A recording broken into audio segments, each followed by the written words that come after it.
Murphy about his initiatives to make New Jersey an age-friendly state.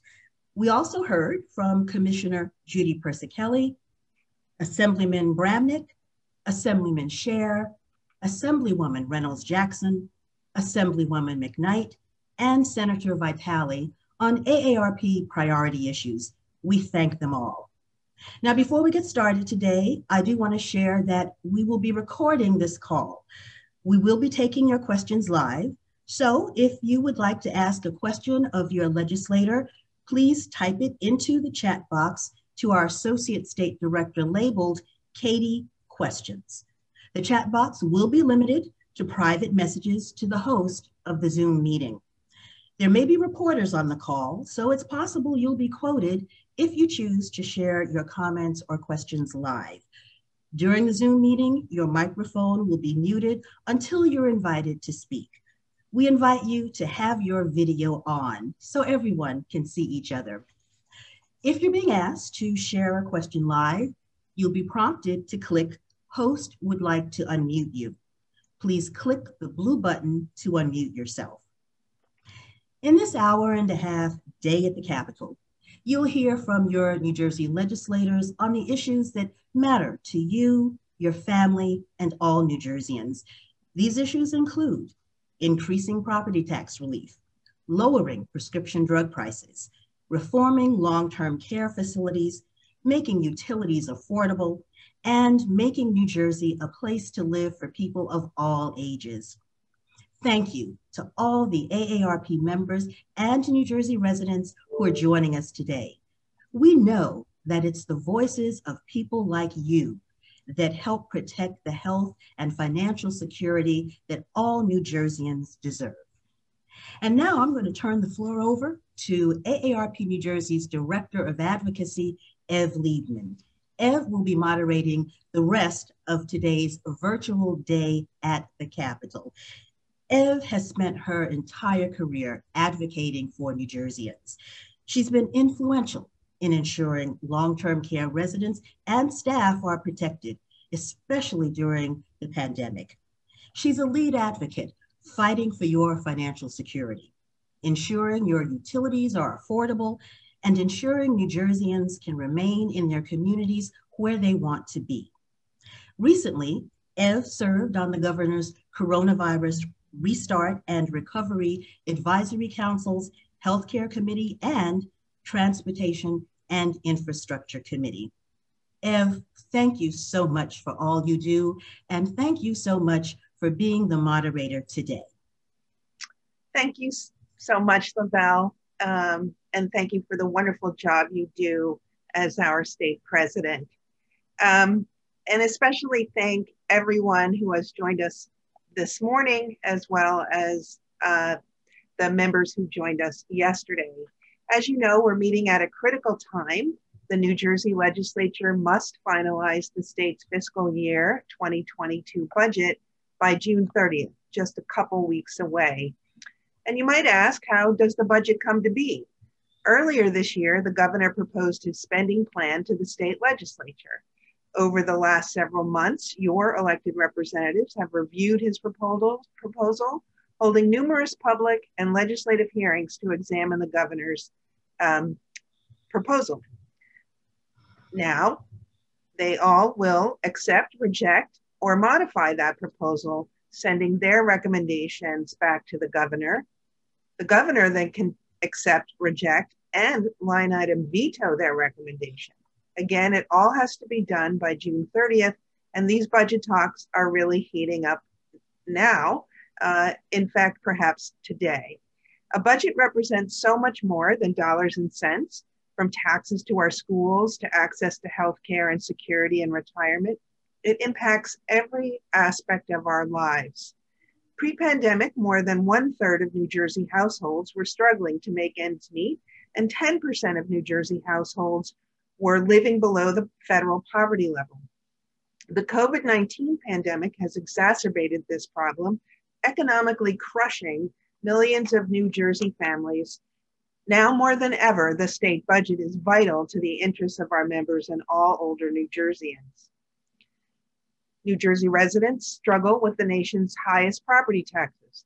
Many are often forced to make the choice to pay for their high cost of prescription medications or their food or their rent. Hundreds of thousands of New Jerseyans and small business owners can no longer afford their electric, gas, and water bills, and our older workforce still confronts age discrimination on the job. We are asking everyone attending today to take action and write to your representatives to support a budget that both protects the health and financial security of older New Jerseyans. There will be a link in the chat, and you'll see a slide soon on how you can use that link and easily write to your elected representatives, urging them to adopt a budget that supports older New Jerseyans, indeed all New Jerseyans. What you see on the screen now are the priorities that AARP, on behalf of our 1.2 million members, is fighting for in this upcoming fiscal year 2022 budget. Governor Murphy has proposed New Jersey fully fund the state's pension system after more than 2 decades of underfunding and undermining the health of our public pension system, which impacts the financial security for 800,000 New Jersey households. We wholeheartedly support this proposal and are urging the legislature to support and fully fund our public pension systems. We are also calling on the governor and legislature to appropriate some of New Jersey's $6 billion in American Rescue Plan's federal pandemic relief funding to our state to provide financial assistance for the hundreds of thousands of residents who have been crushed by the pandemic and cannot afford their electric, gas, and water utility bills. Property taxes, always on everybody's minds. We are urging the legislature and governor as part of the budget to revise and modernize the Homestead Benefit Property Tax Relief Program to keep pace with the reality of today's property taxes and provide the relief so many need in the face of our highest in the nation property taxes. This property tax relief program is still calculated based on tax bills from 2006, 15 years ago, despite a 40% increase in property tax bills since then. It is certainly time for a change to this program so it actually keeps pace with the rising property taxes we've all experienced and provides the relief that the program intends to provide. We're also very excited that the governor has proposed, and we are urging the legislature to support, his plan to expand the pharmaceutical assistance to the aged and disabled, or PAAD, and senior gold programs, which help seniors afford their medications, and with this change would bring 21,000 more older residents into the program. So again, please take action now and click on the link to write your elected leaders. We are also urging, and we heard from several legislators yesterday, to support older workers by eliminating the current age cap on New Jersey's Earned Income Tax Credit. We're very excited that today we have one of the sponsors, the primary sponsors of that legislation, with us this morning, and that is Senator Lagana. Senator Lagana, and I'm going to just take a couple minutes and introduce Senator Lagana. I know he has a busy schedule today. Senator Joseph Lagana represents the 38th Legislative District, which includes parts of Bergen and Passaic County, including Bergenfield, Fairlawn, Paramus, Rochelle Park, and Saddlebrook, and serves as the Vice Chair of our State Senate Labor Committee. He is also a member of the Military and Veterans Affairs Committee, having previously served on the Paramus Borough Council. Senator Lagana was awarded the 2019 AARP Super Saver Award, an award offered to a very small number of the country's 7,000 state legislators for his leadership in passing the New Jersey Secure Choice Savings Program. Senator Lagana, as I mentioned, is also the prime sponsor of legislation to help older, low-wage workers by eliminating the current age cap on New Jersey's income tax credit program. Under the current program, any worker who is over the age of 65 cannot participate in this critical anti-poverty program, a change that we have long advocated for, that is also part of the governor's proposed budget. And we hope, with the help of Senator Lagana, to get it over the finish line soon. So thank you for joining us, Senator. Please welcome Senator Joseph Lagana. Good morning, Senator. Good morning, and thank you for that introduction. It's good to be with you this morning over Zoom. We've of course enjoyed a great relationship over these years in my time in the Assembly and in the Senate, having worked on some very important pieces of legislation. As you mentioned, the Secure Choice Act was a bill that took a few times to get through, but we finally got it through, and was happy that Governor Murphy signed that into law as a critical piece of legislation to help people save for retirement. And before that, one of my first dealings with the AARP was with a bill that would require patients who left hospitals to be designated a primary caregiver, if you will, so that when people leaving the hospital, that people who are caring for them know how to deliver medication, how to change, help with wound care, things like that. Because at the time there were some issues with people coming back to the hospital for not being cared for properly. So that was an AARP initiative that we were able to get through in, I believe it was my first term in the Assembly. But as you noted, the bill that I'm spending a lot of time on now and have been is the Earned Income Tax Credit, and moving the caps for basically all workers. As you pointed out, there are actually age caps on there, and it's 65. And the Earned Income Tax Credit is a very important tool in helping to combat poverty. It's probably the greatest tax incentive really thought up nationwide. It was implemented many years ago when the payroll tax itself was implemented, and there's a way to help low wage earners claim a tax credit.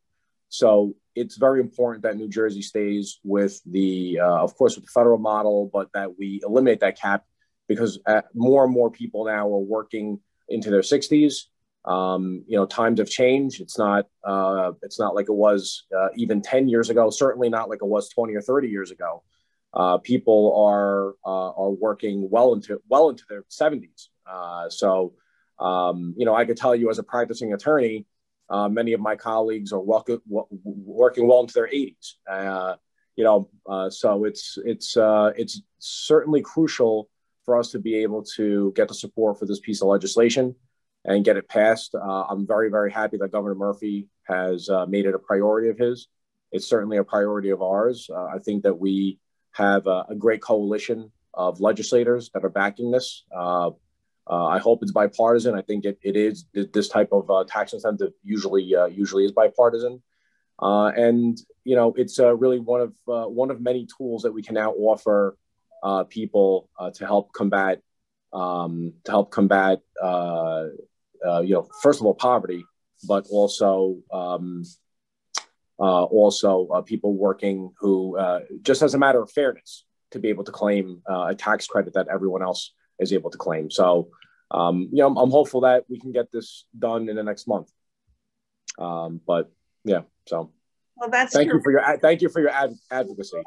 Yeah, that is terrific, Senator Lagana, and thank you for reminding me about your work on what we called the CARE Act back when you were in the Assembly.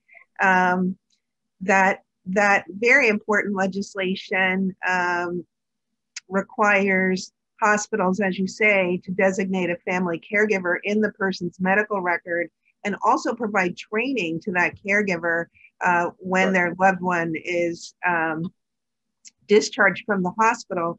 And under your leadership, we were the first state in the nation to enact a CARE Act requiring those caregivers be part of the medical record. So thank you for that. Thank you. We are working very hard to try and move this change to the income, to the earned income tax credit. And as you say, with your leadership and the coalition that's growing behind it, let's definitely try to get it over the finish line. I think we have a couple questions in the chat. Katie, do we? Do. First, we have a question from Carmen. Carmen, are you with us? Hi, good morning. Good morning, Carmen. Good morning, Carmen. Good morning. Thank you, Joe, Senator Lagana. No, it's okay. It's okay. I'm personalizing it. Thank you so much for all you've done, because as a long-term caregiver for my dad, that made a difference, because I had a responsibility when I came home. Yeah. And thank you for all you've done and continue to do for us. So my question is, how soon do you think the legislature will vote on S-3428? If you could share that with us. Sure. So just to give you an idea about how the budgetary process works, the budget has been the budget committees have been dealing with the departments coming in, people coming in for asking for funding, and the process has to essentially end by the end of June. So right now we go to Trenton, pretty much we're there every single week. I was there yesterday. I'll be there next week. And what we do is, leadership negotiates the budget, and we essentially, we negotiate it with the governor. And we're in a position where we're going to consider budget resolutions. We're going to consider budgetary items. This is part of it. So my hope is that somewhere within the next 2 weeks, we reach a conclusion.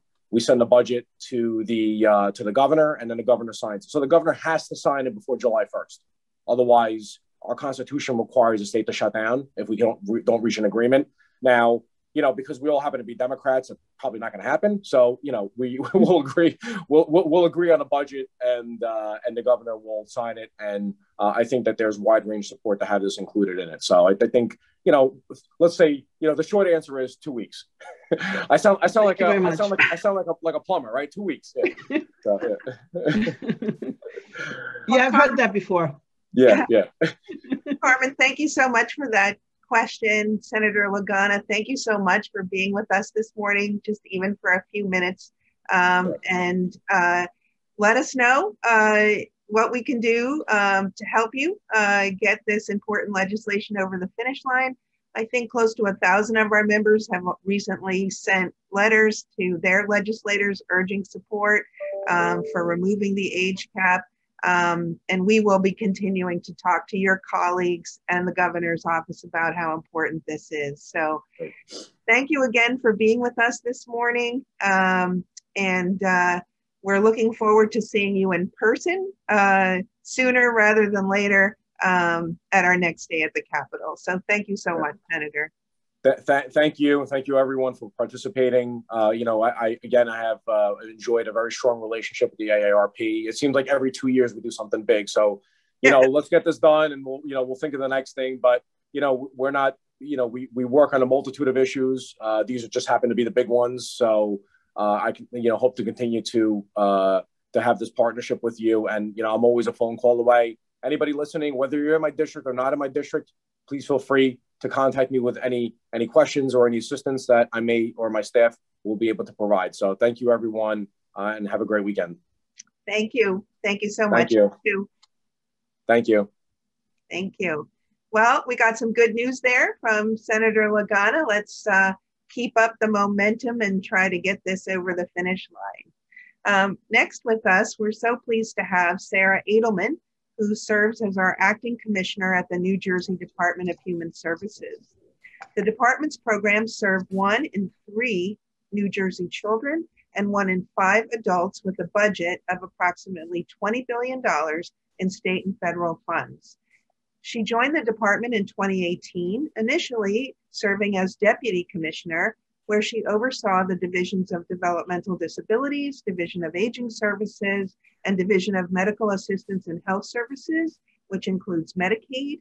And previously, she served as the Vice President at the New Jersey Association of Health Plans and Chief of Staff at the New Jersey Healthcare Quality Institute. Commissioner Edelman, thank you so much for joining us today. Please join me in welcoming Commissioner Sarah Edelman. Good morning, Sarah. Good morning, Evelyn. Good morning, everyone. Thanks so much for having me. Great. You have a few words for us this morning. I know it's a busy time and you've got to leave soon to go talk to the front office, but we're so happy you're joining us for a couple of minutes. Thank you. Yes, I would love to kick off with some remarks, and then if you have a couple of questions, if we have time, that would be great. Thanks again, everyone, for inviting the department to participate in your event this week. And it's always a great event and an honor to be here with you all, and so many of you who do important work on behalf of New Jersey's older adults. You know, I think it's fair to say that quality and accessible services for older adults remains a top priority of our departments and of Governor Murphy's administration, and we continue to urge older adults to take advantage of our services. I wanted to mention our nationally award-winning New Jersey Save online application. New Jersey Save is our single online application that we launched earlier in our administration for older adults, so they could check on their eligibility for all kinds of things, assistance programs for prescription drug savings, for Medicare premium savings, for lifeline utility assistance, and the like. So just a reminder and a big thank you to AARP for continuing to promote our NJ Save application. And particularly this year, I plan to talk a little bit about some of our budget changes in our PAD and Senior Gold program, but NJ Save is the way into those programs too. So thank you all for continuing to promote access to NJ Save. I think it's fair to start with some thoughts about this past year and a half and the pandemic and what we've all been going through. It has been a difficult year and a half. It has challenged and changed us, and it has particularly taken a toll on older adults who were more vulnerable to the coronavirus disease and who were impacted by some of the things we could do to help, like social distancing, which could feel isolating. We have worked hard at Human Services to ensure that older residents were protected. We allowed older residents receiving prescription drugs through Medicaid, PAD, and Senior Gold to refill their prescriptions early, online, and receive 90-day supplies of maintenance medications. We also mobilized our nurse care managers to call all of the high-risk individuals in our programs to identify and address critical needs they had, such as food supplies and durable medical equipment. And we worked with counties to support telephone outreach to older residents who were known to be socially isolated for things like wellness checks and to arrange home delivered meals and vaccination. And we dramatically expanded Medicaid access to telehealth, which supported ongoing medical needs in a safe way throughout the pandemic, as well as supporting transportation needs of home health aides coming in and out of individuals' homes who normally would have used public transportation to be able to have private rides into people's homes. And we delivered an additional $18 million in food assistance to counties to support helping with feeding homebound seniors. And the New Jersey Caregiver Task Force, which AARP participates in, has continued to do its work. The Caregiver Task Force held 3 public hearings and has now begun the task of devising recommendations coming out of those public hearings that will help enhance and expand services and supports for caregivers. And as we look ahead, the governor is making some groundbreaking investments that will continue to move New Jersey forward. To start, Governor Murphy's budget plan will raise the income threshold by $10,000 for the pharmaceutical assistance to the aged and disabled PAD and Senior Gold programs, which will benefit more than 20,000 seniors. And we at Human Services in our Division of Aging Services, we're very excited to work with AARP to launch an Age-Friendly New Jersey initiative to help support communities become accessible and inclusive places to live at any age by adopting practices such as safe, walkable streets, safe and more affordable and accessible housing and transportation options, and access to key services and opportunities for residents to participate in community activities. New Jersey became the 9th state accepted into this program, and we're thrilled to receive this designation and are excited about getting to work to make New Jersey an even more inclusive place to live at every stage of life. I want to thank AARP for approving our designation. We really look forward to working together with you and communities and stakeholders across New Jersey to turn this plan into a reality. We also owe it to our older adults to make sure they live in age-friendly places and can participate in what their community offers. I wanted to mention that the governor has also provided meaningful middle-class tax relief by boosting the earned income tax credit from 35% to 40% since 2018. Last year, the governor led by expanding eligibility to an additional 60,000 New Jersey residents by lowering the minimum age from 25 to 21. And this year in the budget, Governor Murphy has proposed expanding eligibility to those 65 and older without dependents, which we project will help another 70,000 older residents. Our budget plan also increases hearing aid purchase reimbursement available under the state's hearing aid assistance to the aged and disabled program from $100 to $500 per hearing aid per calendar year. That increases the annual benefit from a maximum of $200 to a maximum of $1,000. I think we all agree hearing aids are expensive. They're often not covered by insurance. So we're excited to do this. It will be the first increase in the HAD program since the program was created in 1987. And the last thing to quickly touch on are nursing facilities. Last year, we proposed and the legislature passed a law that provided a 10% Medicaid nursing facility increase to be used for frontline staff wages and infection control. And the governor's budget for fiscal year 22 maintains this 10% Medicaid nursing facility increase, and facilities will still be required to use at least 60% of that increase for maintaining or increasing wages of their staff, particularly their staff providing direct care, and to spend the rest on compliance with public health and infection control requirements. So as the saying goes, your budget is a reflection of your priorities. And in New Jersey, we are making vital investments to help enhance the quality of life for everyone from birth through aging.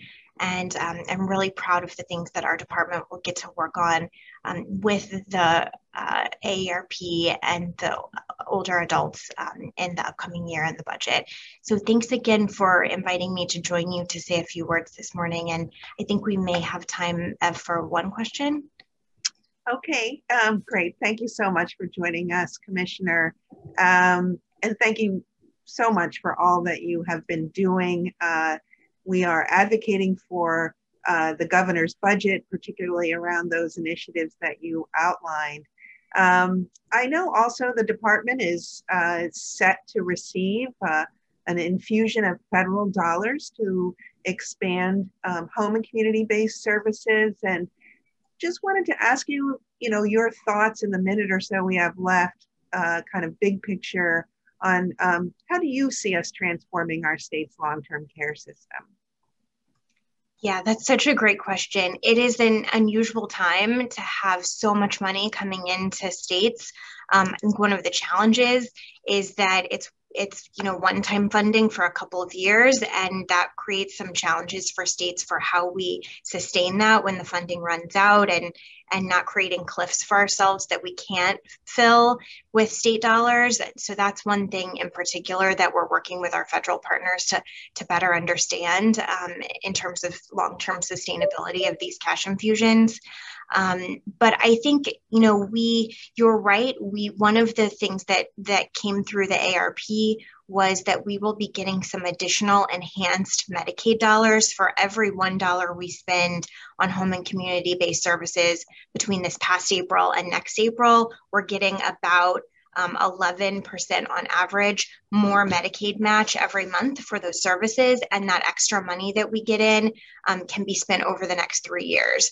So we are working right now on a plan that is due to CMS next month in July for how we will think about spending those dollars and how we're estimating what level of funding that might look like.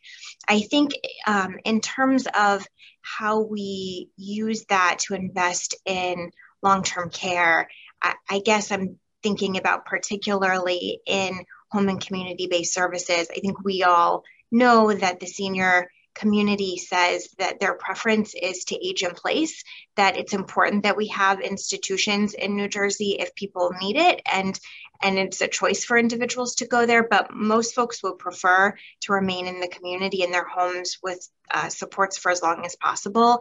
New Jersey's been doing a lot of work in recent years to help support that goal, things like paying for home health aides, paying for home modifications like ramps and safe showers so folks can stay at home longer. Even our initiative to allow older adults to pay loved ones or other folks that they know to be their in-home caregivers to help with their daily needs and their care. I think all of these will be important things for us to continue to bolster to make sure that we have a strong home and community-based system so that remaining at home continues to be an option, and we're able to put off nursing facility care altogether or for as long as possible. So we thank AARP for making recommendations and contributions for how we think about some of this additional money over the next 3 years. I know you've participated in our stakeholder listening events and provided some feedback that we are taking into consideration. So thank you very much for that. Well, thank you, and we very much look forward to working with you and your team as we move forward on this exciting plan. And thank you so much, Commissioner, for being with us this morning. And have a wonderful Friday and a good weekend. You too. Thanks, everyone. Bye. So that was Acting Commissioner Sarah Edelman, who leads probably the largest department in state government and touches the lives of so many of our members, especially when you realize that Medicaid, which falls under her department, is the #1 payer for nursing home care. So we are going to have a little bit of a change up in our agenda today because talks, as I mentioned earlier, around the budget are really heating up, and the 3 most powerful lawmakers are gathering today in Trenton, we hear, and that includes the governor, who we heard from yesterday, and the Senate President and the Speaker, who are leading the negotiations for their various branches of government around the budget. So I am going to turn it, we're going to do a poll question right now. Larry, do you want to pull up that poll question? So this is the question, and this is really about the issue that we talked about with Senator Lagana this morning, and that should all older working New Jerseyans age 65 plus be eligible for the Earned Income Tax Credit? Not surprising from this crowd that 100% think yes. And that is the important message to get to your elected representatives in Trenton. And you should have a link in your chat about how to write your elected senators and state assembly members to support Senator Lagana's efforts to change the Earned Income Tax Credit. So thank you so much. I'm now going to turn it over to our own Katie York, who is going to do a briefing on our budget priorities. Katie? Thanks, Ev. So just an overview of the budget, because we've been talking about a lot of the parts of it. So we want to make sure everybody's on the same page about all the things we're talking about. Next slide, please. So the first area of focus is that we really want to be sure that we support the governor's proposal to fully fund New Jersey's public pension system. It's been more than 2 decades since our state pension system has been fully funded, and the governor's proposed budget funds the pension a year ahead of schedule. And we believe that full funding is essential for the health of our public pension system. Next slide, please. We've heard from Senator Lagana about the Earned Income Tax Credit. So just a little bit of overview for that. The EITC is a refundable tax credit for low to moderate income working individuals and couples. The EITC is credited with lifting millions out of poverty and helping to grow the economy as these dollars are spent locally in the community. However, this tax credit is not available to workers over the age of 64 without qualifying children. Older Americans are the fastest growing segment of the workforce, and thousands have been severely impacted by COVID-19's health and fiscal crises. Many want or need to work longer. Moreover, New Jersey's earned income tax credits requirements aren't in step with current Social Security rules. Full Social Security retirement benefits are available at age 66, increasing to 67 if your birth date is after 1960. The EITC should be available to workers of all ages. Next slide, please. The pandemic has also wreaked havoc on many people's ability to afford their utility bills. We are advocating for expanded financial assistance for these New Jerseyans and to expand the moratorium on utility shutoffs. Next slide, please.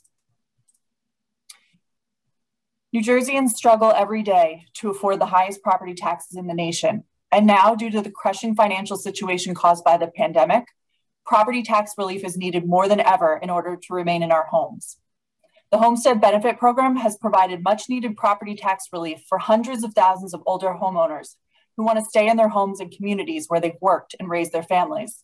However, the program does not reflect today's reality nor provide the relief that's needed. The Homestead Benefit is still calculated based on tax bills from 2006, a decade and a half ago, despite a 40% increase in property tax bills since then. This is just not fair. New Jersey needs to stop shortchanging older residents. It's time our lawmakers revise and modernize the Homestead Benefit Program to keep pace with the reality of today's property taxes and provide the relief so many need. So all that summed up, please consider visiting our action pages to contact your legislators. Thanks, Ev. Back to you. Thanks so much, Katie. You know, we do have a little bit of time now in our agenda. So do folks have any questions around the budget process, around the initiatives that we're working on? Any comments that you'd like to share? Now would be a good time as we wait for the Speaker and the Senate President to join us in about 20 minutes. Any questions out there, Katie? Ev, I want to have a question quickly that came in, and it's actually about prescription drugs, but I want to give the opportunity to address it because it's all tied into financial security to a certain extent. So Sue, I'm going to unmute you and spotlight you for you to ask your question.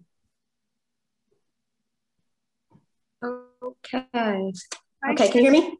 Yeah, we can. Hello. Good morning, Sue. Thank you. I wanted. Good morning. Thank you for taking my question. I've been on a medication for many years. It's all started when I was working, and I have psoriatic arthritis. And the medication is called Stelara. And I was paying $5 per injection when I was working. Once I retired and I was put onto Medicare Part D. This medication, depending on where you are in the stage of Medicare, it can cost $2,000 to $3,000 per injection. So I'm very concerned about that. Right now, it's actually being covered under Medicare Part B, thanks to a wonderful person at the National Psoriasis Foundation who found an infusion center who was able to have it covered under Part B. Because it can be an infusion. but when I do it, it can be, it's self-injectable. This is going to end, from what I understand, as soon as the national health emergency is over. And then I'm going to be stuck with self-injecting and paying somewhere between $2,000, $3,000, $4,000 per injection. And that's insane. And I feel like, because I'm on Medicare, I feel that's age discrimination. When I was working, I was paying $5. And now that I'm retired, I'm paying upwards of $2,000, $3,000, $4,000, depending on where I am. Even when I'm in the catastrophic, it's a percentage. The actual cost of the medication, depending on the pharmacy, runs between $12,000 and $16,000 per injection. Is what's happening with what I was told is that I know the National Psoriasis Foundation is working on getting a cap on out-of-pocket costs for Medicare Part D, and that would be crucial to me. Sue, thank you so much for sharing that story with us, and sorry to hear about the experiences you're having. Unfortunately, it's not unusual for our members who on average take 4 to 5 prescription medications a month to deal with chronic conditions. And so we are working very hard at the federal level to, one, establish a cap on out-of-pocket costs for Medicare Part D beneficiaries, to two, allow Medicare to negotiate prescription drug prices. We believe that one of the reasons why our pharmaceutical prescription drug market is not working is because of Medicare, one of the, if not the largest purchasers of pharmaceutical products, is not allowed to negotiate in the open market over prices. And so negotiations, we believe, would just in and of itself bring costs down, not just for Medicare Part D participants, but for all consumers. And then we're also working to rein in some of the antitrust practices that are too prevalent in the pharmaceutical industry that allow for manipulations around patents and blocking generic drugs coming to market. So that is, so there's legislation in the House of Representatives called H.R. 3. It is being spearheaded by one of our New Jersey Congress members, Congressman Frank Pallone. AARP is a strong supporter of H.R. 3. And also, so are working to get that through the House and the Senate at the federal level. And there's also efforts within the current negotiations now. You may have read in the news or heard about President Biden's infrastructure bill. And there are similar provisions in that infrastructure bill to bring down the high cost of prescription drugs. So I would encourage you, if you haven't already, and everyone on this call, if you haven't already, to reach out to your members of Congress to... I've done that 3 times, and all I get is lip service.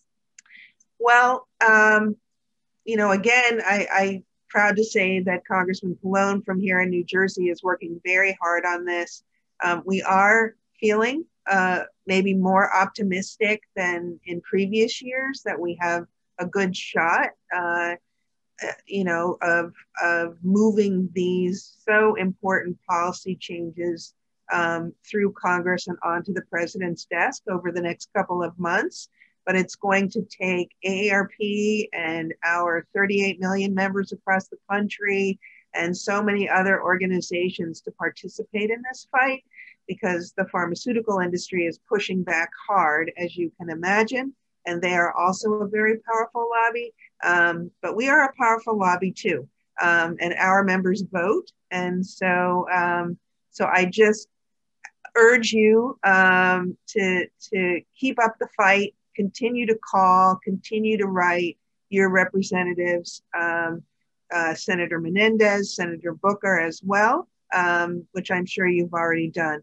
We're also trying to rein in prescription drug costs here at the state level by establishing something called a Prescription Drug Affordability Board. And really, this is an initiative that we think is important because Congress hasn't been able to act. If enacted, it would essentially set up a commission here in New Jersey, which would have experts review prescription drug pricing information, not just only in this country, but around the world, and ultimately recommend an upper payment limit that New Jersey, at which New Jersey would spend for particular medications. And we're not saying to the manufacturers of that medication that you have to sell to us at that price, but if you don't meet our upper payment limit, we're not going to buy it from you. So there's information on our website about all of these initiatives, and I would encourage you to go there to get more information. Thank you. The interesting thing is you mentioned generic drugs. My husband takes, I have 3 other medications that are prescription. My husband has one that is a generic. It actually is 3 generics in one. And that the cost of that 3 in 1 is ridiculous, and they're generic. Yeah, I know. So, Sue, a big problem. Thanks, Sue. We know that this is a big problem for not just our members, but for everyone in this country, regardless of age, regardless of political party affiliation, regardless of where they live. So thank you for raising that. And hopefully we'll be able to deliver some good news soon. Thanks so much. Katie, do we have any other press questions? Yes, we have a question from Terry. Terry, are you with us? I am. Good morning, Heather. Hi, Terry. I don't mean to put you on the spot, but you mentioned Congressman Pallone, and then we just heard from Commissioner Edelman, and thank you for asking her that question about long-term care status and the future of it here in New Jersey. And I don't know where we are in particular with a legislation that has been either written or proposed, or I don't even think it's been advanced yet, by Congressman Pallone, specifically around community-based services for keeping people in their homes during their older years. And I don't know where it stands right now. It would have allowed for home care to actually be a Medicare benefit. So is there any comments you have on that regarding the status of that particular piece of legislation? Sure. Thanks for that. Great question, Terry. And so what Terry's talking about is that, as I mentioned before, Medicaid is our #1 payer for nursing home services. About half the residents of nursing homes in New Jersey are there under our Medicaid program. Unfortunately, as many of you know, in this country, we don't have a very good long-term care system. We don't even have a good system of long-term care insurance. And so many are forced to rely on Medicaid for their care as they age. Medicaid program has been around for a long time. We're a strong advocate for it and for continuing and expanding it. But when Medicaid was initially set up, it required that funds be able to be used for nursing homes. It didn't require that funds be able to be used for what we call home and community-based services. And these are, as you heard from the commissioner, the kinds of services that help people stay at home. It might be a home health aide that comes to the home to support you if you have need support in your activities of what we call daily living. It might help you with Meals on Wheels. It might help you with some housing modifications, all sorts of services that someone might need. And what we know is, one, that's where everybody wants to be. They want to be at home. I mean, we obviously need good nursing homes for those who need that kind of care, but many people don't need to go in a nursing home. They could continue to live at home with some of these kinds of supports. And quite frankly, they're a lot less expensive than nursing home care. So New Jersey does have a program of home and community-based services, but we actually have to ask permission from the federal government to do that through something called a waiver. And what we've been advocating for at the federal level is that no state should have to ask permission to use these dollars for home and community-based services. And my understanding, and I don't really have a lot of news for you, Terry, is that there is work being done right now to change the federal Medicaid program to move home and community-based services from this waiver or permission status into the regular, this is what you spend Medicaid dollars on. As importantly, and especially in a state like New Jersey, where we already have many waivers allowing us to use our Medicaid dollars for home and community-based services, is we want to see at least 50% of our dollars, and we're talking billions, used for home and community-based services to be able to expand those services so more people can participate. Right now, we spend, at least for older adults, about 80% of our dollars on nursing home care, only 20% on home and community-based services. So if we could shift more of those dollars and have at least a 50-50 split, most states spend more than 50% on home and community-based services for older Americans. So we're a little behind here in New Jersey. And so that is one of our goals. On the positive side, and as you heard from the commissioner, New Jersey is getting a one-time, right now, infusion of Medicaid dollars, roughly $175 to $200 million to expand our home and community-based services. AARP at New Jersey, we've submitted comments to the state on how we think those dollars should be best used. We think one of the most important areas is ensuring that people have affordable housing, because in order to have home and community-based services, you need to have a home, and it's expensive to live in New Jersey. So more to come on that, and we'll keep everybody posted on where we are with the federal legislation as well. So thank you, Terry. Thank you. Katie, any additional questions? We do. We have another question coming in from Patrice. So Patrice, I'm asking you to unmute. Yes, good morning. Good morning, Patrice. Yes, I had a question about the property tax relief. I know the presentation showed a little bit about the tax credit, but what about, I don't know if we're raising it, putting it back to getting the property tax, taking advantage of the full property tax when you do your income taxes. That makes sense. It makes a lot of sense. Thank you, Patrice, for that question. So this year, on average, property taxes in New Jersey passed the $9,000 mark on average. And again, we have the highest property taxes in the nation.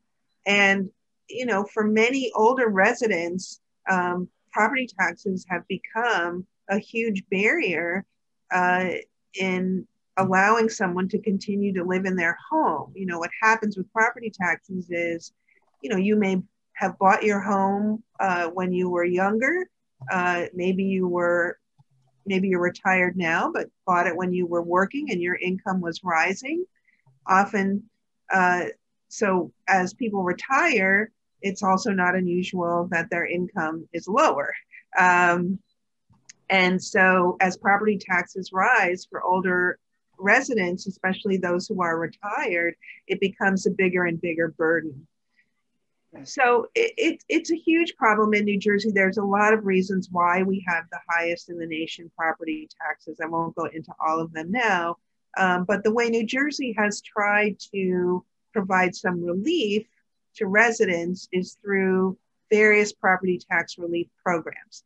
We have the Homestead Benefit, which essentially provides a credit for folks who are low and moderate income, primarily over the age of 65 or who are disabled, directly onto your property tax bills. It's the level of the credit is calculated based on your property taxes. Unfortunately, New Jersey calculates that benefit or that credit based on what your tax bill was in 2006, 15 years ago. Since then, property taxes, despite efforts to slow the rise of property taxes, over those 15 years have risen by 40%.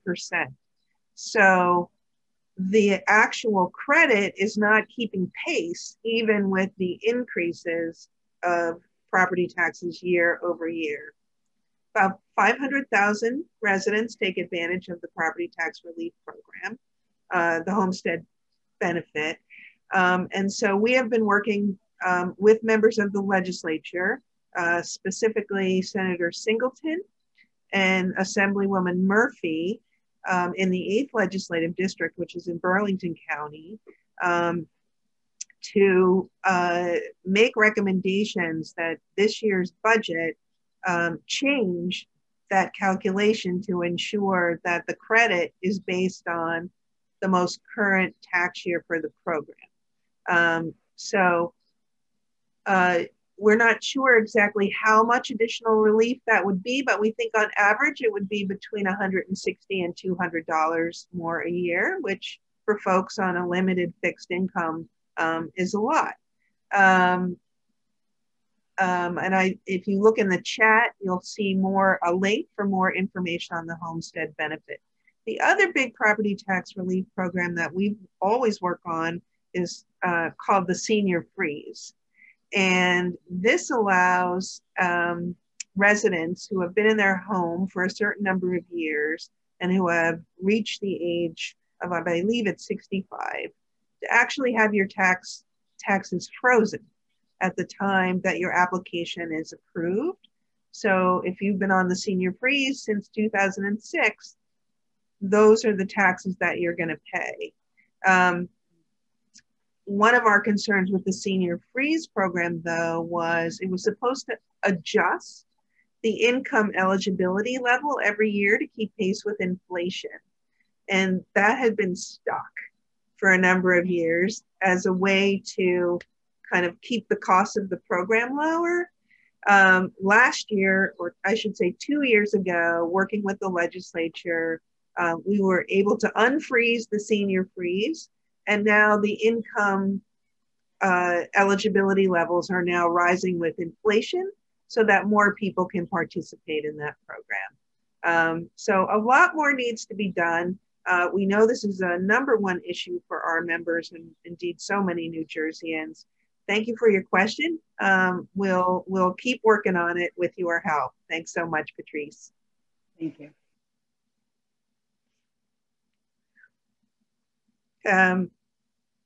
Katie, I think we have time for another question. Yeah, we could do a question or a poll. I do have another question. Do you want to do the poll first?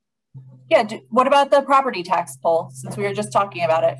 Okay, sounds like a good one. Larry, can you tee that up for us? We're just waiting for the Senate President. He should be here any minute. So this question is, and again, this also applies to our livable communities work. What do you think is the biggest barrier to being able to live in New Jersey as you age?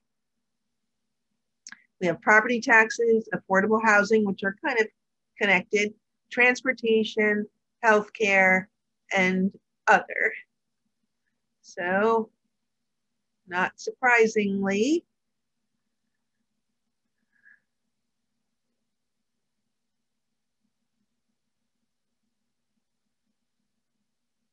property taxes, property taxes, property taxes. So property taxes is by far the biggest barrier that folks have identified. Next is really kind of a tie between affordable housing and healthcare. So again, I think that it reinforces what our members and so many New Jerseyans have been saying for many years, that we need to do something to make New Jersey more affordable. So thank you for that poll. Thanks, thank you for your response. We have a question from Janet Samuels. So, 1 second. Hey, Janet. Hi, I just have a question with regards to what are some of the things being done to protect older workers from discrimination? Sometimes with regards to moving from part-time to full-time work, and I'm talking for workers 50 plus, which can be difficult sometimes, and also with regards to age, race, gender, etc. Great question, Janet. Thank you. Well, as you heard this morning, we're working both with the governor and the legislature to change our earned income tax credit program to ensure that workers of every age can participate in this program. And what it means for those who participate is that you pay less in taxes, putting more money into your pocket. We're urging you all to take action, especially over the next few days as our budget gets negotiated, because that's part of the governor's budget proposal. The second thing that we're working on is legislation to expand New Jersey's law against discrimination. We have a broad law against discrimination in New Jersey. We've had one on the books for many, many years, and it addresses discrimination relative not just to age, but to race, to gender, and ethnicity. And unfortunately, New Jersey's law against discrimination includes a clause that allows employers to not have to hire workers 70 and over or promote workers 70 and over. And again, we think that is really discriminatory. And Senator Weinberg, who you're going to hear from later this morning, is championing legislation to get that off the books here in New Jersey. So you can find more information on our work there in the chat, and a link to take action. So thank you so much, Janet, for that question. We're going to move now to the Senate President, who is waiting to join us, and I'm going to turn us over now to his friend and our friend, a longtime AARP volunteer, a chapter leader, a member of our Congressional Volunteer Corps, an all-around good guy, John Hall, who's going to introduce Senate President Steve Sweeney. John, are you with us? Yes, ma'am. Great. Let me start? Yep. Thank you, ma'am. It's my distinct honor and pleasure to introduce Stephen Sweeney, my state senator and everyone's state president. Steve is the longest serving Senate president in state history. Senator Sweeney, a Democrat, has represented New Jersey's 3rd legislative district since 2002, serving as president since 2010. District 3 represents parts of Cumberland, Gloucester, and Salem counties. Senate President Sweeney is also General Vice President of the International Association of Iron Workers. He has and continues to champion many initiatives to protect workers' rights and the health and security of all New Jerseyans, something like the AARP does.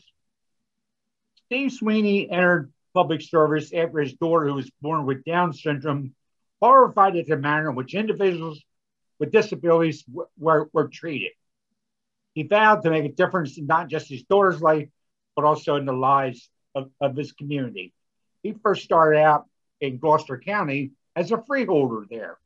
Two of the most important things he did in Gloucester County was he initiated a new veteran cemetery so those who served with honor can rest in honor. And also he initiated the Dream Park on the Delaware River there, which is recognized across the country so people with disabilities and challenges can enjoy the same rights and privileges that everybody does. Senator Sweeney knows firsthand what's being a family caregiver and understands the complications of balancing work and family life. Senator Sweeney sponsored New Jersey's landmark paid Family Medical Leave Act, which at the time was the only second in the nation to do so. Several years ago, again with his support, New Jersey significantly expanded and improved this program to better enable all working caregivers to need the program to assess its benefits, for which he received AARP's Capital Caregiver Award, provided to a select number of state legislators around the country. Senator Sweeney has championed legislation aimed at protecting the rights of security of New Jersey workers, including the Diane Allen Pay Equity Act and legislation that earned paid sick days for all workers in New Jersey. In 2016, Senator Sweeney became the prime sponsor of legislation designated to help more than half of New Jersey's private sector workers save for more secure retirement. For his efforts, he received a national AARP Super Saver Award, one of only 13 legislators out of 7,000 across the country who help residents save for more secure retirement. His commitment to ensuring everyone has access to a secure retirement in that year. And with his work, and I can say the hard work of his staff, which are the best, in 2019, Secure Choice Retirement Saving Act was established, a voluntary state-sponsored retirement program for workers who didn't have a way to save or work. Senator Sweeney, again, also spearheaded the effort to provide tax relief to retirees by significantly increasing the amount of retirement income excluded from the New Jersey state income tax. In fact, in the face of the COVID-19 health and financial services, Senator President Sweeney leadership has again instrumental in enacting a series of landmark reforms to improve the safe and quality of care in our nursing homes and veterans homes, where many of our most fragile residents live. We look forward to continue to work with Senator President Steve Sweeney to help New Jerseyans live the life they want in retirement. We know this is a very, very busy time for legislators, and we so especially appreciate Senator President Stephen Sweeney taking a few minutes to be with us again. Please join me in giving our friend, your Senate President Steve Sweeney, a very warm reception. Thank you. Thanks, John. Thank you very much. And John has been a friend, Eve, for a long time. I started my career with John, you know, as a legislator. That's terrific. Yeah, thank you so much, Senate President Sweeney, for being with us. Just wanted to also wish you a happy birthday. So thank you. Thank you. Thanks for taking a few minutes to be with us today. Thank you. Thank you. You know, Eve, you guys couldn't have put this call on at a better time. You know, we're getting ready to finalize our budget. And, you know, there's some good things that we can do for seniors in this budget, and we're looking to help. And you know, again, I can go through them. You know, the 22 budget includes a proposal to expand New Jersey's earned income tax credit to allow taxpayers who are 65 age or older to be newly eligible for the state tax benefit. This change affects about 64,500 people, and it's an extra $127. Proposed budget provides $260 million for the Homestead Benefit Program, which provides credits directly against eligible homeowners' property tax bills. In fiscal year 2022, the seniors and disabled homeowners' gross incomes up to $150,000 will receive the benefit averaging $526. All other homeowners with gross incomes up to $75,000 will receive an average of $412. Senior freeze is funded by the proposed budget at $219.7 million under the program. Eligible seniors and disabled homeowners are reimbursed for increases in property taxes compared to the first year of eligibility. In 22 budget, the program is expected to provide benefits averaging savings of $223 to 27,580 new recipients and benefits averaging $1,404 to 152, basically 153 continuing recipients. The additional budget provides for the continuation of a $100,000 gross income tax exclusion for pension and other requirement. Because, you know, we used to tax retirement income. Yeah. And one of the things I am most proud of, and we moved really quickly in New Jersey, just so you know, it only took me 18 years to get rid of this. Yeah, I know. But I'm like, I might be slow, I'm persistent. And it was so important for us to do that, to raise, it used to be if you were married, your first 20,000 was exempt. If you were single, it's 15. Now it's 100,000 if you're married and 75,000 if you're single. And Eve, we're working on that cliff that we created. And I don't know if we're there yet, but we might be there, where we raise it up to 100, your income up to 150,000, and the first 100,000 would be exempt. Because what happens is right now, if you're at $100,001, you lose that tax exemption. And that wasn't the intent of this. So we're hoping we can get that fixed in this year's budget. You know, Eve, listen, I'm really, I know the speaker is too, we're working real hard to get that in, because that will be huge for a lot of people. You know, again, we want people staying here.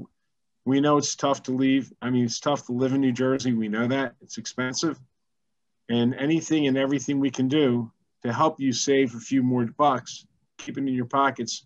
We don't want you leaving here and leaving your grandkids behind. We want you to be able to stay here and enjoy them. And like I said, we have a lot of programs that we're looking at. You know, we're working on prescriptions, as you know, right now, Eve. The additional $10,000 that the governor put in, we're keeping in. You know, when it expands it, makes it easier. Like I said, the focus is on affordability. And believe me, I know how tough it is to live in this state. I'm going to continue to push shared services. I have 75 school districts right now are studying consolidating schools, which means tax reduction when they do that, because we have too many schools. We have too much government, period. And we want every school to be K to 12, not K to 4, K to 6, K to 8, all K to 12. And we passed a bill and it's moving through the assembly now. And I know the governor will sign this, which is going to make it easier for us to do the regionalizations. You know, we spend, you know, we have people like their government. We like it's comfortable. We know everybody, but it's too expensive. So, you know, like just common sense approaches. You know, I was able to negotiate this year with the teachers union $1 billion in healthcare savings. 2/3 to the taxpayer, 1/3 to the workers. That's fair, right? So, like I said, we're going to continue to work on affordability in this state, because we keep putting these programs up and adding money to these programs because it's so hard to live here. But if we reform the governments in New Jersey, we wouldn't have to put as much money in these programs because it'd be more affordable. It would be easier for you to live in New Jersey. So, like I said, I enjoy working with AARP. You know, I didn't know, John, I was one of the 13 recipients. That is, I mean, that's truly an honor, you know, because this group works so hard.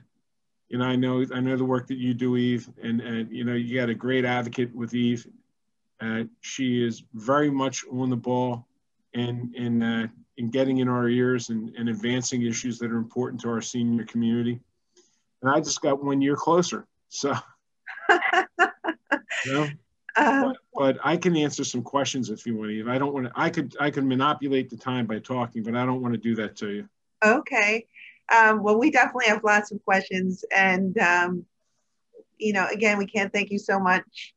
Can't thank you enough, really, for all that you've done. That's great news to hear about potentially eliminating that cliff on the retirement income exemption. I remember when you did get that done after 18 years, and so many things that you've been able to push over the finish line, including, you know, New Jersey's landmark paid family leave insurance program, and others. We are very supportive of many of those initiatives that you outlined for the FY22 budget, including expanding PAD and Senior Gold to help seniors afford their prescriptions.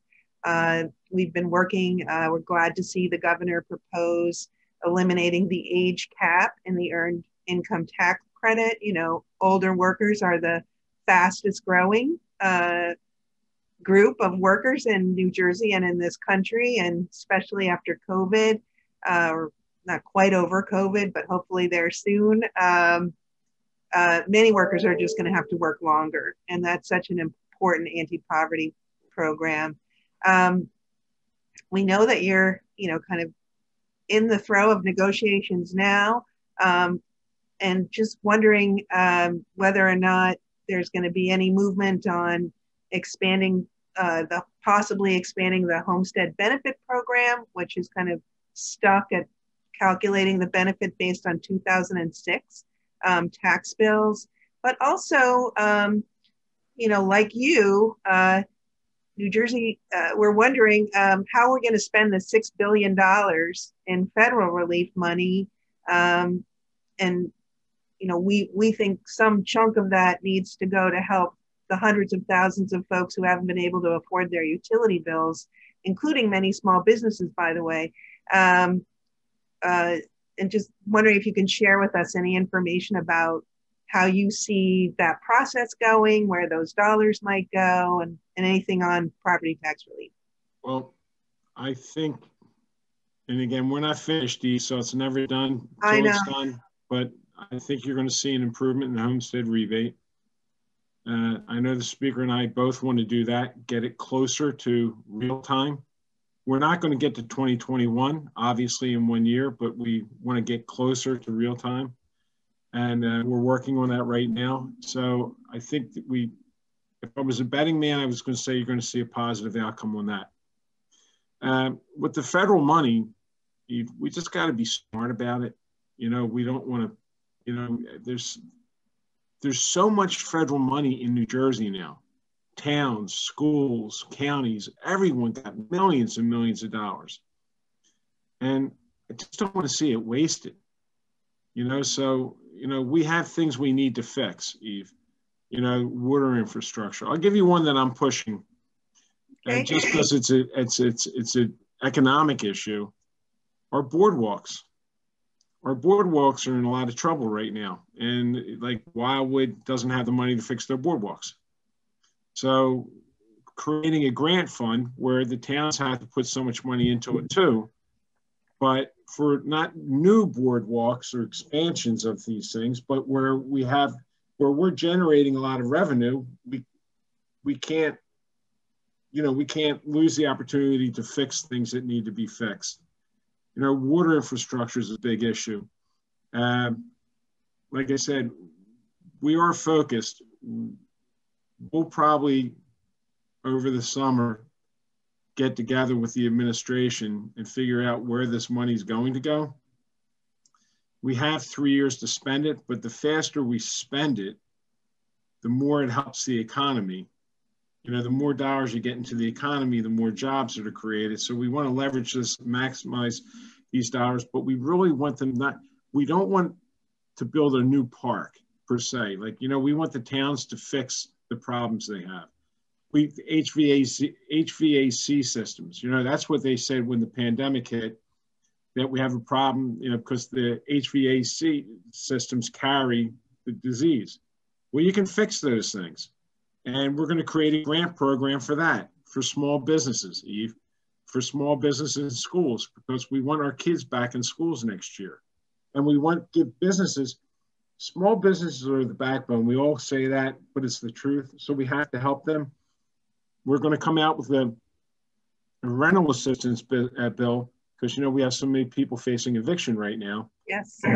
Senator Stack has a bill, has $750 million in it, that it's federal money, but it's going to where it's needed. And it's going to be the same with utilities. We'll be looking at the same for utilities, working with utilities about what the best approach is. So, like I said, Eve, we can't squander this opportunity to fix problems that we've had for years, and we just ignored it because we didn't have the money to fix it. We got to be smart this time. Absolutely, absolutely. If you have a couple more minutes, I think we have a couple questions from our members. And just so you know, we have our lead advocacy volunteers from around the state on the line on the Zoom with us today. And we are hoping this is our last virtual day at the Capitol, and that the next time we'll be able to be in person back in the State House. I love when you guys are in our chamber. Yeah, we love it too. So we're definitely looking forward to that. Katie, do we have any questions in the chat? We do. We have a question from Sandra. Sandra, how are you? Good morning. Good morning. Good morning, Senator Sweeney, and happy birthday. Thank you, Sandra. My question, or the statement first and then the question. The Assembly has passed a bill to protect older workers against age discrimination. Older workers have been hit especially hard during the pandemic. Senator Weinberg has sponsored Bill S-397 to update New Jersey's law against discrimination to remove provisions that maintain discriminatory actions against workers who are 70 and older. The bill has passed the Senate Labor Committee and is waiting a floor vote. Our question is, when do you think the Senate will consider Bill S-397? Sometime this month, Sandra. Sometime this month. Wonderful. We're looking, we're hoping to pass the budget by the 21st, but I'm going to come back for a couple more voting sessions after that. So once the budget's done, it doesn't mean we're done. I'm going to be coming back and doing a few more in June. Thank you so much, Senator, and enjoy your birthday. Thank you. Thank you, Sandra. That's terrific, Senate President Sweeney, to hear that news. Looking forward to that vote. It's an issue that we've been working on now, I think for a couple sessions. So it actually came to our attention when we were working on the pay equity bill, and we were taking a look at that law against discrimination. It was like, whoa, how did that stay in there? So we're, with your help, maybe we can get that over the finish line. Any more questions in the chat? Maybe we have time for one more, Katie? Yes, we have a question from Richard. And William Hughes has his hand up, just so you know, so he's been waving at me. Oh, okay. Richard? Richard, how are you? Good morning, Senate President Steve Sweeney. I hope I will be able to see you in person, ask question next time. Happy birthday. The question I'm going to ask you about earned income tax credit, you already mentioned it, even you showed the thumbs up. But anyway, I want to get some more information from you. We in AARP support expanding the New Jersey earned income tax credit to the older, low-wage workers so that they can benefit from this anti-poverty program. Mm-hmm. Right now, the program is not open to anyone 65 and older, despite many other old workers like me even work beyond this age. Senator Lagana has introduced S-3428, and it is part of the governor's budget proposal. I think you mentioned about it in your opening remarks. Yes. But anyway, as I said, I would like to hear from you. I think you support this. Do you support this? Or are you going to pass it soon? Yes, and we're going to pass it this month. Well, thank you, Senator. Thank you, Senator. Thank you, Senate President Sweeney.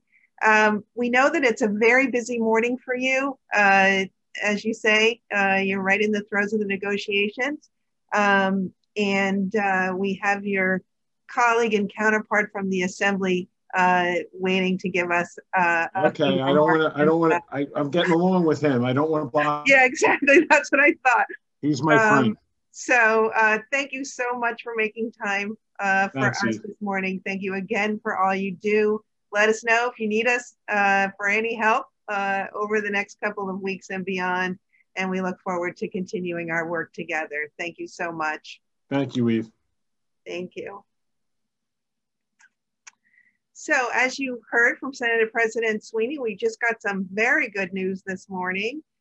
He is supporting the provision in the governor's budget to expand the age cap or eliminate the age cap on the earned income tax credit.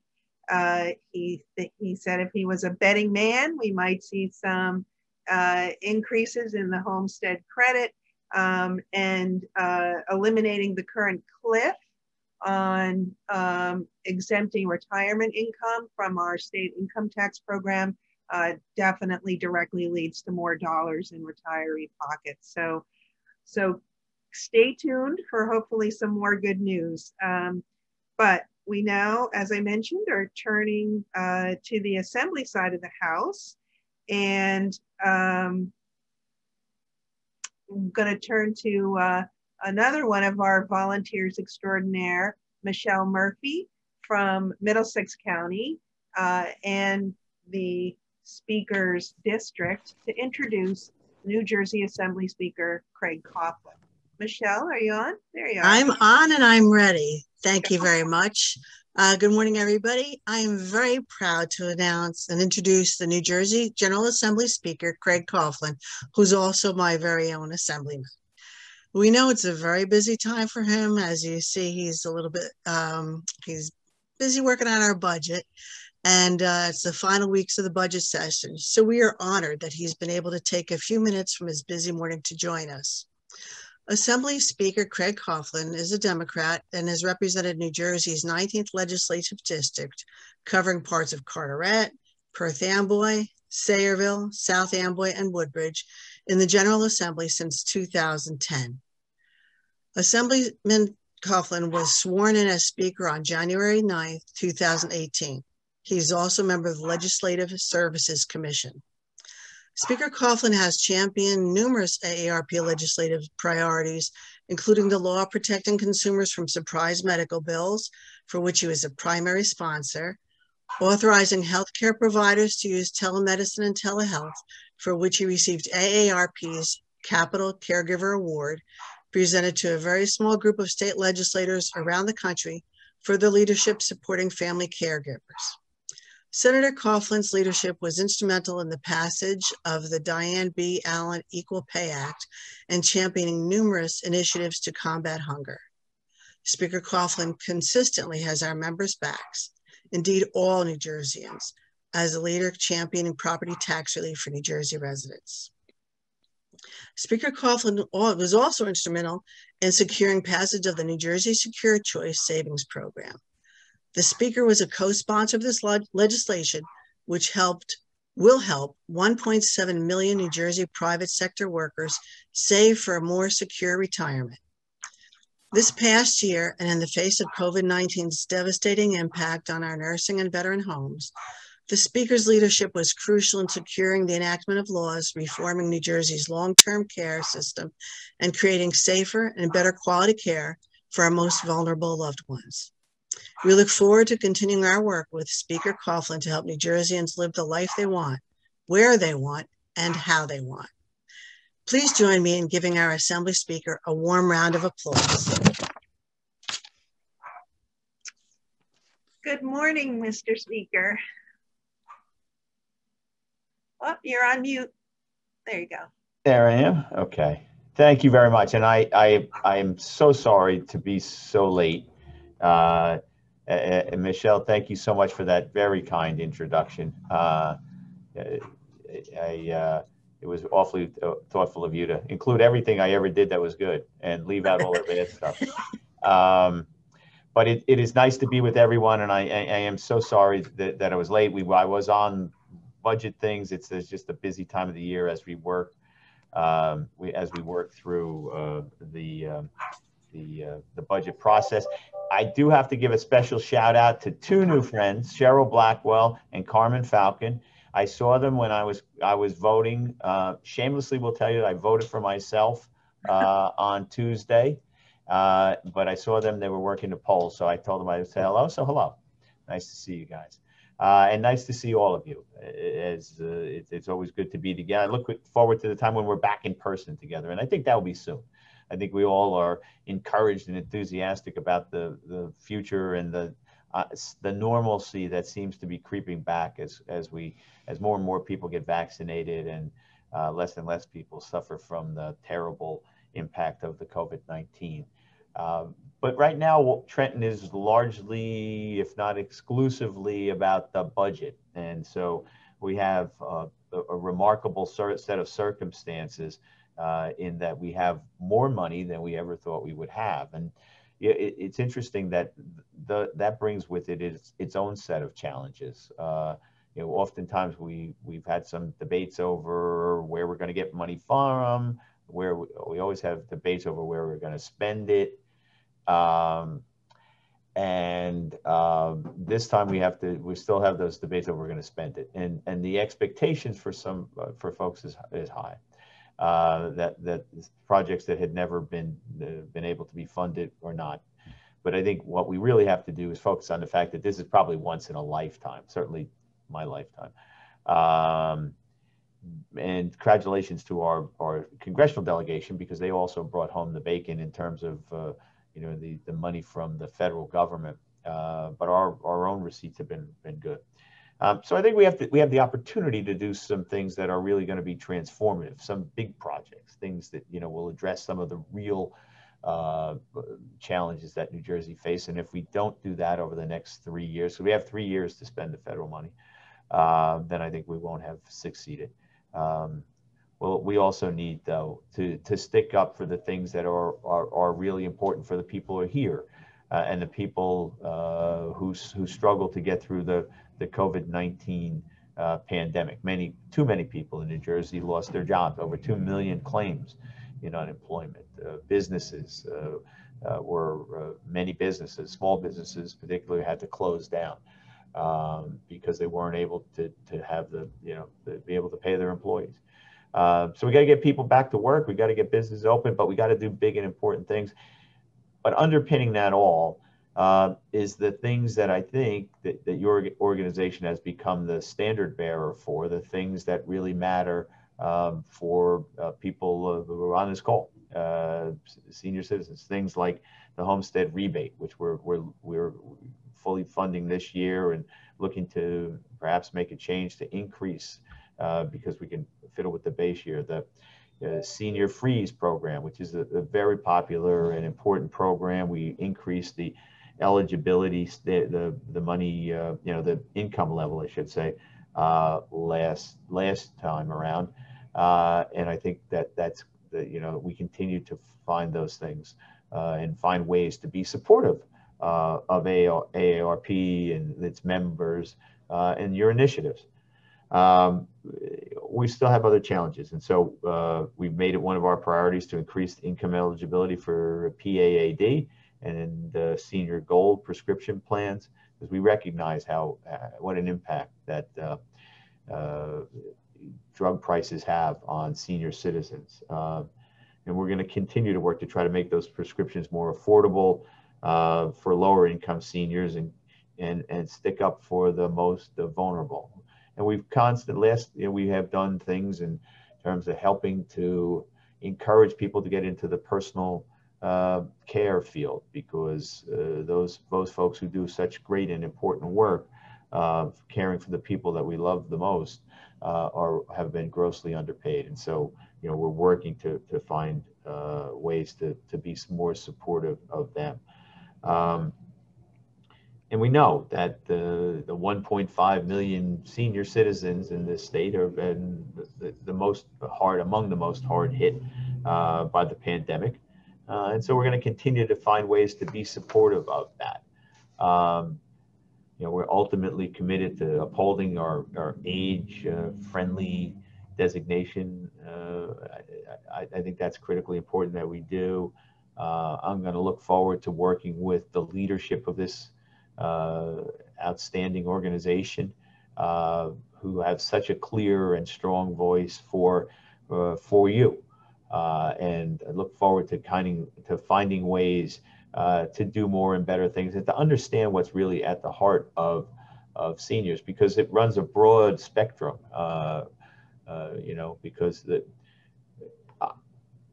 I guess when you're a kid and you think that 55 is old, being 63, I can tell you 55 is pretty darn young, and you still can be a member of this organization. So, going from 55 to much older means that we have a whole range of issues that we have to address. And so we're going to do that. And the way to do that is to work with people like the leadership of the organization. And, I talk to Ev on a regular basis. She gives me a clear sense of what's going on and how we can best serve. And I'm proud of the work that we've done. And proud of the partnership we built on so many issues. Now, don't get everything. Sometimes I get a howler saying, "What the heck are you doing?" But always we have a conversation, and I think that's a fair statement, isn't it, Ev? Absolutely. And we try to do our best. Homestead Rebate has been, and the senior freeze have been two of the things that I have really tried to lead on. In addition to recognizing that, so many that the food insecurity is a real challenge for our state. It is one of the things that we have to do. We're a great state. In order to be a great state, one of the things we have to do is make sure we feed our people. And so your organization has been incredibly supportive. I know many of you are donors. Many of you are volunteers at food banks and food pantries throughout your communities. Sadly, I fear some of you are probably also recipients or may be. But we're going to keep fighting that fight. That's one we can't lose. But with your help and your support and your leadership's guidance and wisdom, we're going to continue to stand up for the things that matter to all of you. So I again apologize for being late to the phone call. But I look forward to this time together, and thank you for understanding and being patient with me. Look forward to seeing you again soon in person. Thank you so much, Mr. Speaker, and thank you for even taking a few minutes out of what I know is just an incredibly busy schedule right now for you. We're very proud of the work that we've done with you, and so appreciate your leadership on so many things, whether it be property tax relief, the efforts this past year around COVID, the work going forward, figuring out how to spend this money that is so needed. And I'm just wondering if you have time for a question or two. Sure. I know Cheryl told you she was going to ask you a question, so. She didn't. No. So anyway, I wanted to see if we could turn it over to Cheryl, who does have a question for you. Cheryl. Where are you? There you are. There you are. You're muted, Cheryl. You're muted, Cheryl. Yes. There you go. Yeah. Well, hello, Assemblyman. How are you? You again. Nice Thank to you see for you. remembering myself and Carmen. I do. Well, we were so busy at the polls, I had to get away, so I'm speaking to you from the Poconos. Good for you. Okay, first of all, I wanted to thank you for your leadership on A681 to protect older workers like myself against age discrimination. Oh, okay. We at AARP, we're working hard to Cheryl, I'm going to tell you a secret. I never know the numbers, so I'm glad you described the bill. I never remember all the numbers. I'm here to help. I never remember the numbers either, I have to admit, but go ahead, Cheryl. So I can remember. We're working hard to get this over the finish line in the Senate.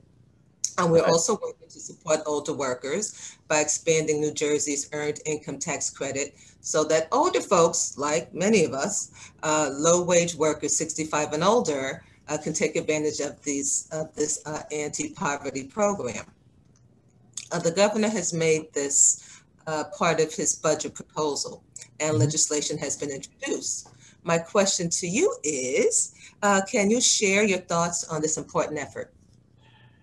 Well, look, I think we have passed it in the Assembly, if I'm not mistaken, right? No? Okay. No, it's still pending. It is part of the governor's budget proposal to eliminate the age cap. Right now, any worker who's over the age of 64 can't participate. But there has been legislation introduced in the Assembly by Assemblywoman Reynolds Jackson. So those are the kind of the decisions that we're making over the next few days, Cheryl. So it's in order to get it done, as you know, we have to get it passed both in the Senate and the Assembly, and then the governor has to sign it. Clearly, the governor's indicated a preference for it. There are ongoing negotiations about literally the budget, which is that thick. So, you know, I generally am supportive of the things that try to stick up for older workers. And so, while I need to go back and spend a little more time looking at the bill and trying to get a sense of where we're at, I will certainly look at it with you in mind. Thank you. How's that? Is that a deal? Thank you. And if I can help, I'm here. Okay. Thank you. Thank you. Great. Mr. Speaker, do you have any time for another question? Sure. Okay. We have one more from Gregory. Good morning, Assembly Speaker Coughlin. Good morning, Gregory. You can use Greg. Okay. Whenever I hear Gregory, I think my father. Okay. Good. So I've lived in the wonderful state of New Jersey for 62 plus years and don't want to leave. What additional ideas do you have to address the high property taxes we face in New Jersey? Well, that's thank you for that. That's always it's a question we get a lot, and the truth of the matter is that what we do in Trenton to help out with property tax relief is to send money towards communities and invest in things like school funding that helps to drive down or control the cost, property tax cost. I think we have to look at it in a couple of ways. One, I think that we have to continue to do those things. Over the last several budgets, the governor has greatly increased educational funding. We have increased it even more every time the legislature has gotten a chance at the budget. And I think we need to continue to do that. We've put in place things like caps on the amount of tax increases that municipalities can pass along, or spending increases that they can incur. We constantly find ways to fund things that the municipalities might otherwise have to fund, for example, or counties, because they're part of your property tax as well. We increased the poll workers pay, just a most recent example. We picked up the extra piece for that. So property taxes are tricky. That, as I'm sure all of you know, the largest portion of everybody's tax bill goes to public education, and I think we should be incredibly proud of our investment. Every year, New Jersey is one of the three best, along with Maryland and Massachusetts, three best public education systems in the country. In the last 2 years in a row, we've been first. So I think we're getting a lot of return for our investment on that. And I think often the question I get from people is like, hey, I don't have anybody, and I'm now in this category myself. I don't have anybody in the school district. Why do I have to pay the taxes? Well, part of it is because I think we all, in the macro sense, we all benefit from having that strong public education system. In some of it, I think I look at it as an intergenerational gift. I probably didn't pay enough. If I had to privately pay to send my kids to school, I didn't pay enough in my property taxes. And so my grandkids, when I'm fortunate enough to have them, will benefit from my paying more now. So my kids can pay less. I think there's an element of that. But we'll continue to try to chip away at the way we can fund, the assistance we can give, and continue to look to do things like the senior freeze. One of the reasons it's such a popular plan is because it allows people you know, within the income eligibility. And that's why we're constantly looking to drive it up. So, you know, we want people to, you know, to have money to be able to live their lives and spend. Greg, it's important to us.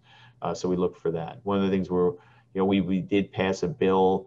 It's not a property tax issue so much as it is a money in your pocket kind of issue. We have a bill that excludes retirement income below $100,000. Now, the tricky part of that is the minute you have $100,001, you don't get any of that benefit. And so there's a proposal now that we're considering to amend that, to take that higher and to affect that. So I wish I could say to you, here's what we're going to do. We're going to change this, that, and the other thing, and your property taxes are going to be half of what you're paying now, or you're going to be able to, when your friends call you and say, in South Carolina, I only pay, you know, $1,200, we're going to say, yeah, well, we're going to be better than that. I candidly don't know that we get you to that point. And if anybody tells you they are, please send them. They have the formula for doing that. Please send them my way. We'll embrace it immediately. So other than that, we'll keep up the hard work of trying to find ways to control taxes and trying to support communities. Interestingly, our budget is large. It's 48, give or take, $48 billion this year. 10% of that funds the state. That's it. $4.8 billion is about what we spend to $5 billion to operate the state. The rest of it, the other $43 billion, gets sent out to communities in terms of school funding, in terms of Medicaid, in terms of all of the other terrific programs that we have in the state of New Jersey. And so we'll keep trying and try not to raise your taxes, which is one of the things we're not doing in this budget. So we got that going for us. But I know that's a very long-winded answer to a pretty direct question, and probably not a direct answer because I don't have one that says, yeah, we do X, Y. If we could do, look, if it were that simple, right? If I could just say to you, oh, all we need to do is change this, that, and the other thing, and boom, we'd cut it in half. It'd have been done already. It'd been done 10 times over. So, you know, we'll keep trying. Absolutely. Thank you for that great question, Greg, and for that very thoughtful answer. Mr. Speaker, I'm 110% confident that you're going to keep working on it on our behalf and on the behalf of all New Jerseyans. And again, I just want to thank you for taking a couple minutes out. We look forward to continuing our work with you over the next couple of weeks and beyond to get this budget, which has so many good things in it for older New Jerseyans, over the finish line, and then working to figure out the best ways to dedicate, you know, those federal dollars. So, so again, thank you so much for being with us.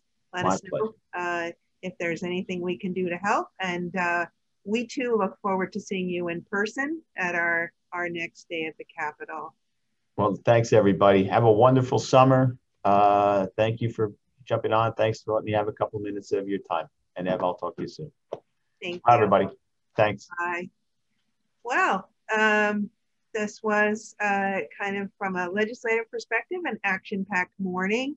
Unfortunately, at the last minute, Senator Weinberg got called away, so she will not be able to join us this morning. But we will find some time to schedule another meeting with her and all of you to talk about the great work she has done throughout her career. So before we sign off this morning, and I know we're running a little bit over, I just want to thank all of you for being here. I want to thank all of you for taking action, and thank all of you for everything that you do every day throughout the year. If you haven't already, please go into the chat. You'll find the links to our various action pages. As you've heard, there's a lot of priorities on the table for us right now that's going to be decided literally over the next 2 weeks, including more property tax relief, potentially, that was news this morning, potentially more relief for retirees to be able to exempt more of their retirement income from our state income taxes, prescription drug support for older New Jerseyans, and important initiatives to help older workers. Before I sign off, I want to thank our wonderful volunteers and staff who have made this morning possible. Our wonderful Zoom host, Larry Finch, Crystal McDonald, who coordinated our day at the Capitol this year and made all of this possible, Katie York, who you heard from during the budget presentation, Mariana Antoldi, who developed our PowerPoint slides, Rachel Auerbach, our Director of Communications, Lavelle Jones, our AARP State President, not the Senate President yet, Lavelle, Susan Coda, also on our team, who was working the back room, Maria Guerra, and Sarah Yee, our new wonderful advocacy intern, Michelle Murphy, for all you do, John Hall, thank you both for those terrific introductions. And that's it for today. Have a wonderful Friday, everyone, and enjoy the weekend. And we'll talk to everybody soon. Thank you too. Did a nice job. Thanks, John. Thank you, Ev. It was great. Terrific. Thanks, everyone.